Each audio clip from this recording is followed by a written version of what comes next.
The life trial system. If you think you can do better, prove it, burst onto the scene like a traveling circus promising wonders. The idea was plain enough. If you reckon someone's life is a mess, and you think you can do better, go ahead and prove it. There's a reward waiting if you do. Before I knew it, my whole family had me pegged for the fool in the middle of the show. There was my mother dreaming of turning me into some grand goose, my husband who'd spent years dodging his rightful share of the family load, and my son, mortified by the very sight of me. They shoved me onto the judgment seat like I was the villain of the tale. Every last one of them swore up and down that, given my place, they'd manage my life better than I ever could. The stakes? Well, if they pulled it off, my consciousness would be erased, gone, wiped out like a mistake on a calc-board and turned into their personal servant. On top of that, they'd waltz off with a cool $1 million. But if they couldn't, then I'd be the one raking in $3 million. Now that's a gamble for the ages, isn't it? A life trial system. If you think you can do better, prove it, had been lived for a week. But no one dared to sign up. The rules were simple yet terrifying. If you could prove you could live someone else's life better than they did, you would win $1 million. But the cost? The consciousness of the original person would be obliterated, essentially a death sentence. On the other hand, if you failed to outperform them under identical circumstances, you would die instead. Nobody wanted to gamble their life or risk becoming the murderer of another. Yet here I was, the first one in the system. A robot escorted me to the front row, where cameras swiveled to capture every angle of my face. My mother, husband, and son sat further back, carefully avoiding my gaze. I stared at their guilty expressions and asked with a bitter smile, "So all of you think you'd do better in my position?" My mother averted her eyes. "Of course. I gave you the best education money could buy. I wanted you to succeed, to earn a fortune and get into a top university, but you failed miserably." My husband and son exchanged glances before piling on. Every other wife can keep a household running smoothly, support her husband, and be the perfect homemaker. Why can't you? My husband sneered. "Yeah," my son chimed in, his voice full of disdain. "You're a terrible mom. When we go out, people think you're my grandma. Do you know how embarrassing that is?" I laughed to sound bitter and hollow. Wife, mother, daughter, the three roles that defined my existence. And here they were, my family lined up to cast judgment. The crowd watching from below murmured, "If even her closest family thinks she's worthless, she must be a failure. Why didn't I think to nominate my wife? She's just as lazy, always complaining about being tired. I could do her job better in my sleep."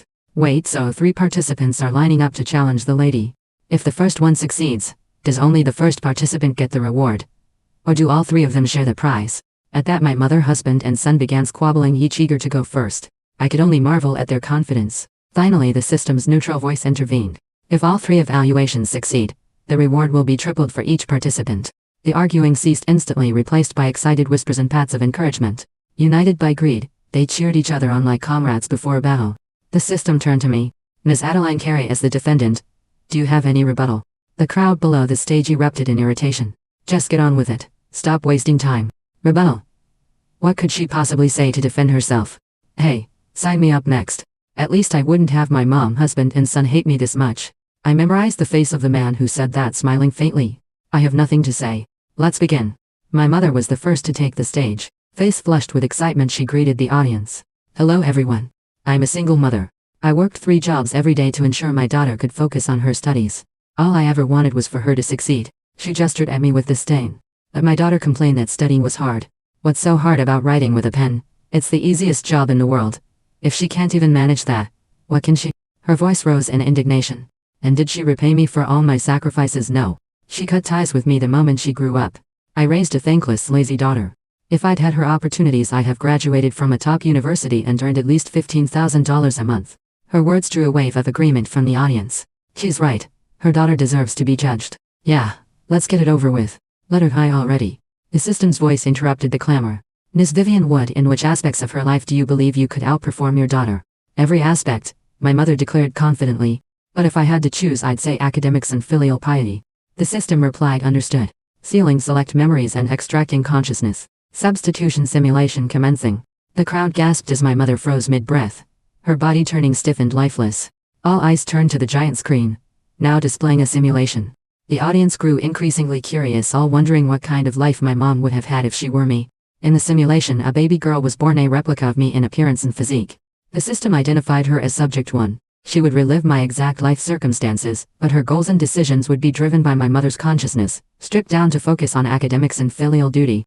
The simulation began. The scene unfolded in gritty detail: an impoverished household, an unmarried mother raising a child alone. My mother, now in the simulation, resorted to begging for food, dragging little Subject 1 through the streets. The audience reacted with a mix of pity and scorn.